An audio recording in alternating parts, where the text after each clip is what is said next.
Hello friends, ఎలా ఉన్నారు? బాగున్నారా? నేను ఈరోజు సింగపూర్ వెళుతూ మీకు అన్నీ చూపించే ప్రయత్నం చేస్తాను. ఓకేనా? కాకినాడ నుంచి నేను బస్సులో బయలుదేరాను. AC metro deluxe.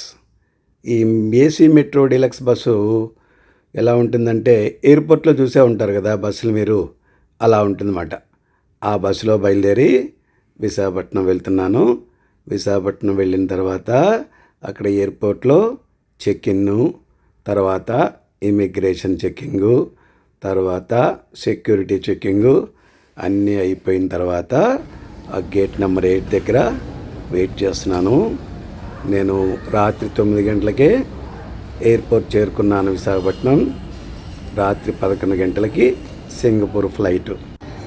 Gate number 8 దగ్గర వెయిట్ చేస్తున్నాను సింగపూర్ వెళ్ళడానికి విశాఖపట్నం ఎయిర్పోర్ట్లో.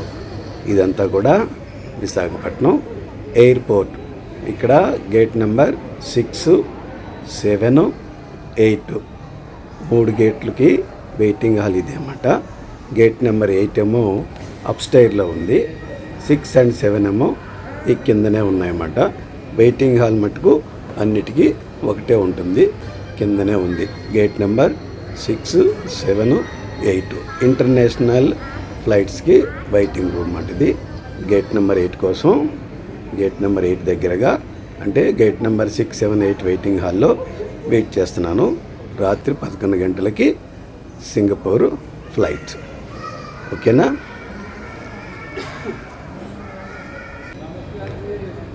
సరిగ్గా 10:50 నిమిషాలకి మాకు ఫ్లైట్లో ఎలో చేశారు.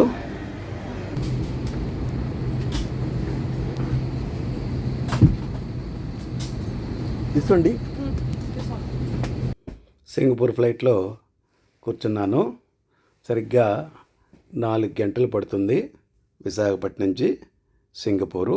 అంటే 11 గంటలకు బయలుదేరాము కదా, సుమారు 3 గంటలకి వెళ్ళిపోతుంది. మన టైం 3 గంటలంటే సింగపూర్ టైం ఏమో 5:30 అవుతుందన్నమాట. తెల్లవారిపోతుంది. తెల్లవారి 5:30 గంటలకి సింగపూర్ చేరుకుంటాము. ఇది స్కూట్ ఫ్లైట్. సింగపూరు వైజాగ్ నుంచి సింగపూరు స్కూట్ ఫ్లైట్స్. సరిగ్గా 5:45 6 అవుతుండగా మేము సింగపూర్లో ల్యాండ్ అయ్యాము. సింగపూర్లో ఎయిర్పోర్ట్లోంచి బయటకు వస్తున్నాము. అంటే అక్కడ మళ్ళీ ఇమ్మిగ్రేషన్ చెక్కింగు, సెక్యూరిటీ చెక్ అయిన తర్వాత లగేజ్ తీసుకుని బయటికి రావాలి. అందుకని సింగపూర్ ఎయిర్పోర్ట్లో బయటకు వస్తున్నాము మేము. ఇదంతా కూడా సింగపూర్ ఎయిర్పోర్ట్. సింగపూర్ ఎయిర్పోర్ట్లో నడక బాగా ఎక్కువగా ఉంటుంది, ఎందుకంటే చాలా పెద్దది అది. అందుకని ఎస్కలేటర్ లాగా ట్రావెలేటర్స్ ఉంటాయన్నమాట అండి. ఎక్కడికక్కడ ట్రావెలేటర్స్ ఉంటాయి. ఒక టెర్మినల్ నుంచి ఇంకో టెర్మినల్ వెళ్ళడానికేమో ట్రైన్స్ ఉంటాయి. ఏమో ట్రావెలర్స్ మాట అండి. ఒక గేట్ దగ్గర నుంచి ఇంకో గేట్ దగ్గరికి వెళ్ళడానికి ట్రావెలర్స్. మనం అలా నించుంటే అలా వెళ్ళిపోతాము. నడవాల్సిన పని లేదు. కొంతమంది అలా కూడా నడుస్తుంటారు తొందరగా వెళ్ళిపోవడానికి. ఇవి ట్రావెలేటర్స్ అంటారు. ఇట్లా సింగపూర్ ఎయిర్పోర్ట్లో చాలా ఉంటాయి. ఇవన్నీ దాటుకుని అరైవల్ పాయింట్కి వెళ్ళి ఇమిగ్రేషన్ చెక్కింగ్ చేయించుకోవాలి సింగపూర్ ఎయిర్పోర్ట్లో. దీన్ని చాంగి ఎయిర్పోర్ట్ అంటారు.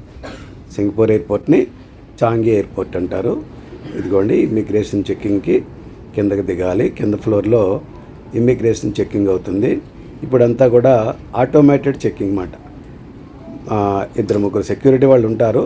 ఆటోమేటిక్గా మనం మన పాస్పోర్ట్ అక్కడ స్కాన్ చేయగానే దానికి పర్మిషను, తగిన లెటర్సు అన్నీ కూడా మనకి జీమెయిల్కి వచ్చేస్తాయి. మనం ఏ మెయిల్ ఇచ్చామో ఆ మెయిల్కి వచ్చేస్తాయి అన్నమాట.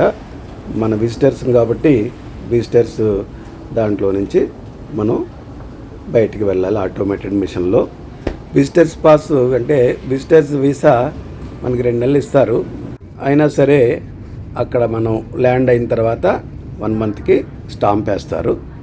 ఆ స్టాంప్ వేసుకున్న తర్వాత మనం మన లగేజ్ తీసుకోవడానికి మా బెల్ట్ దగ్గరికి వెళ్ళాలి. నా లగేజ్ ఏమో బెల్ట్ నెంబర్ 11 దగ్గర ఉందంట. అందుకని బెల్ట్ నెంబర్ 11కి నడిచి వెళ్తున్నాను. నా బెల్ట్ నెంబర్ 11 దగ్గర నా లగేజ్ కలెక్ట్ చేసుకోవాలి. ఇదిగోండి వచ్చేసాం మనం బెల్ట్లు ఉన్న హాల్కి. ఇక్కడ వరుసగా బెల్ట్లు ఉంటాయి. ఆ బెల్ట్ల మీద మన లగేజీ వస్తూ ఉంటుందన్నమాట. మనం జాగ్రత్తగా చూసుకుని మన లగేజ్ మనం తీసుకుని వెళ్ళాలి. ఈ సూట్ కేసులకి సాధారణంగా కలర్ రిబ్బన్లు కట్టుకుంటే మన లగేజ్ ఏంటో మనం తొందరగా గుర్తించుకోవచ్చు. అందువల్ల అందరూ కూడా కట్టుకుంటారు అలాగా. ఆ సూట్ కేసులకి రంగురంగుల రిబ్బన్లు కట్టుకోవాలి. రిబ్బన్లు కట్టుకుంటే మన లగేజ్ ఆ సూట్ కేసు తొందరగా గుర్తుపట్టచ్చు. అదిగో చూడండి, నా లగేజ్ వస్తుంది. రెడ్ కలర్ది వస్తుంది. దానికి బ్లూ కలర్ రిబ్బన్ చుట్టాను. ఆ బ్లూ కలర్ రిబ్బన్ చుట్టిన ఎర్ర లగేజీ నాదిమాట అండి. బ్లూ కలర్ రిబ్బన్ ఉన్న ఎర్ర సూట్ కేసు నాది. చూపిస్తాను చూడండి, వస్తుంది. అదిగో అదే నా లగేజ్. ఆ లగేజ్ బెల్ట్ మించి జాగ్రత్తగా తీసుకోవాలి. నాకేంటంటే హ్యాండ్ లగేజ్ కూడా లేకుండా, ఇది హ్యాండ్ లగేజ్ అసలు వాళ్ళు చెకిన్లో తీసేసుకున్నారు. సరే అని చెప్పి ఇచ్చేసాను. 4 hours జర్నీయే కదా, అందువల్ల చెకిన్ లగేజ్ వేరే ఉంది 20 kgs. ఇదేమో హ్యాండ్ లగేజ్ 10 kgsది. అయినా సరే ఇది కూడా చెకిన్లో వేసేసారు. వాళ్ళు సాధారణంగా అలాగా అడుగుతుంటారు. అంటే క్యాబిన్లో తక్కువ లగేజ్ అవుతుందని చెప్పి వాళ్ళు ఏం చేస్తారంటే చెకిన్లోకి 2వ లగేజ్ కూడా తీసేసుకుంటారంటారు. ఇష్టమైన వాళ్ళు ఇస్తారు. అది కూడా లాక్ చేసేసుకుని చెకిన్కి ఇచ్చేయచ్చు. ఇదంతా కూడా బెల్ట్లు ఉన్న హాల్ అండి. సింగపూర్ చాంగి ఎయిర్పోర్ట్లో బెల్ట్ ఉన్న హాలు. నా 2వ సూట్ కేసు వస్తుంది చూడండి, గ్రీన్ కలర్ది పెద్ద సూట్ కేసు, 20 kgs పట్టేది. దానికి కూడా బ్లూ కలర్ రిబ్బన్ కట్టాను. అది కూడా మనం తొందరగా గుర్తుపట్టచ్చు. అదిగో వస్తుంది చూడండి, ఆ గ్రీన్ కలర్ది ఉంది కదా, ఆ గ్రీన్ కలర్ లగేజీ నాదే అండి. అది చెకిన్ లగేజ్ అన్నమాట. 20 kgs. నా టికెట్ మీద 20 kgs check-in luggage, cabin luggage ఏమో 10 kgs అలౌ చేశారు. ఇదేమో check-in luggage 20 kgs suit case. ఇది కూడా జాగ్రత్తగా తీసుకుని స్టాండ్లో పెట్టుకుని మనము బయటికి వెళ్ళాలి. ఎయిర్పోర్ట్ బయటికి వెళ్ళి ట్యాక్సీ కోసం వెయిట్ చేయాలి. ఇలా ట్రాలీ తీసుకుని నా లగేజ్ తీసుకుని ఎగ్జిట్ ఎక్కడుందో చూసుకుని ఎయిర్పోర్ట్లోంచి బయటికి రావాలి. ఇక్కడ జ్యూయల్ మాల్ అని చెప్పి ఒకటి ఉంది. జ్యూయల్ మాల్కి వెళ్ళే దారి కూడా ఇదే మాట. ఇక్కడి నుంచే జ్యూయల్ మాల్కి వెళ్ళాలి. మన ఎగ్జిట్ కూడా ఇలాగే ఉంది కదా, ఈ ఆరోస్ ఎక్కడికే చూపిస్తున్నాయి, ఇక్కడి నుంచే చూపిస్తున్నాయి. అందువల్ల ఇక్కడి నుంచే మనం ఎగ్జిట్ గేట్ అంట బయటికి వెళ్ళాలి. ఎగ్జిట్కి వెళ్తున్నాను చూడండి. ఇక్కడి నుంచి ఎయిర్పోర్ట్లోంచి బయటికి రావడానికి, అంటే బస్కి వెళ్ళడానికి వేరే, ట్యాక్సీ వెళ్ళడానికి వేరే ఉంది. ఇదిగోండి ట్యాక్సీలు ఉండే చోటుకు వచ్చేసాను. మనం ఆ లైన్లో ఉన్న ట్యాక్సీలో కూర్చుంటే చాలు. ఆ ట్యాక్సీ వాడికి అడ్రస్ చెప్తే తీసుకెళ్ళిపోతాడు. ఆ తర్వాత ఆడి మీటర్ ప్రకారం మనం సింగపూర్ డాలర్స్లోనే పే చేయాల్సి ఉంటుంది. ట్యాక్సీలో కూర్చున్నాను, అడ్రస్ కూడా చెప్పాను, వాడు తీసుకెళ్తున్నాడు చూడండి.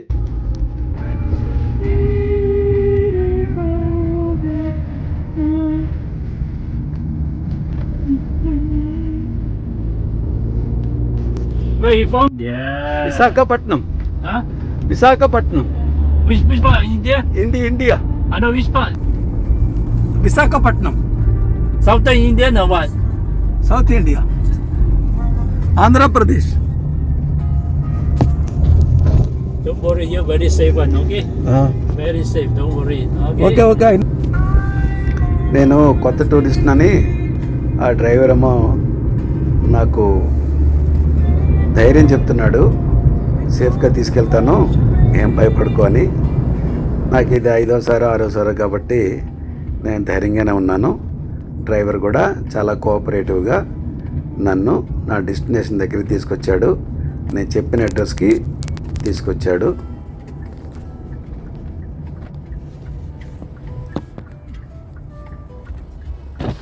నా డెస్టినేషన్ వచ్చేసాము.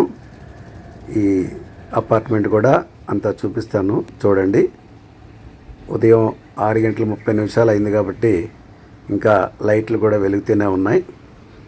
సింగపూర్ చాలా ప్రశాంతంగా ఉంటుంది, నిశ్శబ్దంగా ఉంటుంది. టీవీ సౌండ్లు ఎక్కువ పెట్టడం కానీ, గట్టిగా మాట్లాడాలి కానీ ఏ ఉండవు. అపార్ట్మెంట్లో నుంచి ఏ సౌండ్ కూడా బయటికి రాదు. చాలా ప్రశాంతంగా ఉంటుంది. వాతావరణం కూడా నిర్మలంగా ఉంటుంది. మనకి ఇక్కడ సీజనల్ చేంజ్ ఉండదు. చలికాలం, వర్షాకాలం, ఎండాకాలం అని ఉండదు. 365 రోజులు ఎండ వస్తుంది, 365 రోజులు ఈ వర్షం పడుతూనే ఉంటుంది. వర్షం ఇలా వస్తుంది, అలా వెళ్ళిపోతుంది. ఎప్పుడు వస్తుందో ఎప్పుడు వెళ్ళిపోతుందో కూడా తెలియదు. ఎండ కూడా ఎక్కువగానే ఉంటుంది. వేసవికాలంలో కొద్దిగా ఎండ ఎక్కువగా ఉండొచ్చు, కానీ 365 రోజులు కూడా ఎండ ఉంటుంది. వర్షం కూడా 365 రోజుల్లోనూ వస్తూనే ఉంటుంది. అందువల్ల సీజనల్ చేంజెస్ ఉండవు ఇక్కడ సింగపూర్లో. మనం కాకినాడలో బయలుదేరి సింగపూరు క్షేమంగా చేరుకున్నాను. సింగపూర్లో మరొక వీడియోతోటి మళ్ళీ కలుస్తాను మిమ్మల్ని. ఓకేనా ఫ్రెండ్స్?